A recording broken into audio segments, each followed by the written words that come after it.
হরিশয়নী একাদশী বা দেবশয়নী একাদশী বা শয়নী একাদশী 12 মাসের সমস্ত একাদশীর মধ্যে অত্যন্ত গুরুত্বপূর্ণ।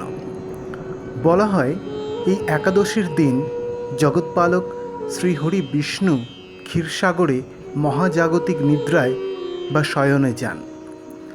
কার্তিক মাসের প্রবোধিনী একাদশী পর্যন্ত 4 মাস সময় উনি শয়নে থাকেন। তাই এই শুভ দিনে চতুর্মাস্য ব্রতের সূচনা হয়। এই দীর্ঘ সময়ে সন্ন্যাসী ও ভক্তরা কোনো যাত্রা করেন না, যে যেখানে আছেন সেখানেই থেকে ভগবানের নামগান করেন।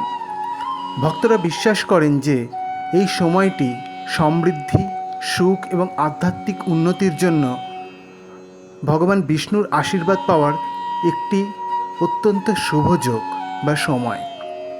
এই একাদশীর তাৎপর্য সাথে একাদশীর সময়সূচি বিস্তারিত জানাবো শুধুমাত্র সনাতনী ভাবনায়। শুনতে থাকুন।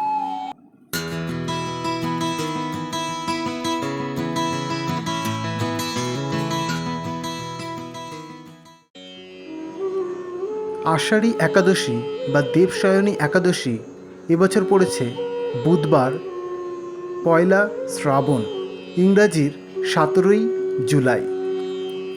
একাদশী শুরু হচ্ছে মঙ্গলবার অপরাহ্নে 5:25 এবং শেষ হচ্ছে বুধবার সন্ধ্যা 6:12। উদয় তিথি অনুসারে এবং গোস্বামী ও নিম্বার্ক উভয় সম্প্রদায় মতে এই দিনটি পালিত হবে বুধবার। সন্ধ্যা 6:12 পরে সায়ং সন্ধ্যা সম্পূর্ণ নিষেধ।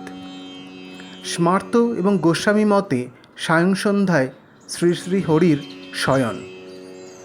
এই বিশেষ দিনে একাদশীর ব্রত পালন করা হয় এবং লক্ষ্মীনারায়ণের পূজা করা হয়। ভবিষ্যোত্তর পুরাণে শ্রীকৃষ্ণ যুধিষ্ঠিরকে শয়নী একাদশীর তাৎপর্য বর্ণনা করেছিলেন। এই প্রসঙ্গে উনি রাজা মান্ধাতার কাহিনী তুলে ধরে বলেছেন, একবার রাজা নাকি 3 বছর ধরে খরার সম্মুখীন হয়েছিলেন। নানা পূজা যজ্ঞ করেও উনি বৃষ্টির দেবতাকে তুষ্ট করতে পারছিলেন না। তখন ঋষি অঙ্গিরসের আদেশে রাজা দেবশয়নী একাদশীর ব্রত পালন করেন এবং বিষ্ণুর কৃপায় রাজ্যে বৃষ্টি হয়। তাই এই একাদশী ভগবান বিষ্ণুর কৃপা লাভের জন্য অন্যতম। এই দিন ব্রত এবং উপবাস করলে বহু ধরনের পাপ খণ্ডন হয় এবং সরাসরি ভগবান বিষ্ণুর আশীর্বাদ পাওয়া যায়। এই একাদশী পালনে সংসারে শান্তি এবং ঐশ্বর্য ফিরে আসে, রোগ জ্বালা প্রশমিত হয়। শ্রী হরি শয়নে যান বলে এই একাদশী থেকে সূর্য, চন্দ্র এবং প্রকৃতির তেজস উপাদান হ্রাস হতে থাকে।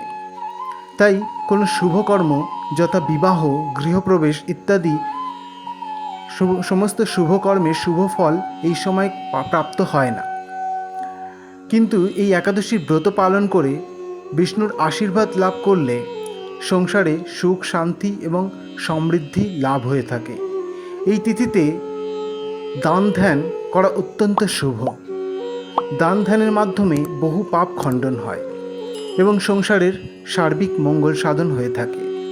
তাই এই তিথিতে পবিত্র মনে উপবাস করে লক্ষ্মীনারায়ণের পূজা করলে এবং ব্রতকথা পাঠ বা শ্রবণ করলে, সাথে দান ধ্যান করলে ভক্তের প্রমুখ উন্নতি হয়ে থাকে। জয় শ্রী হরি বিষ্ণু।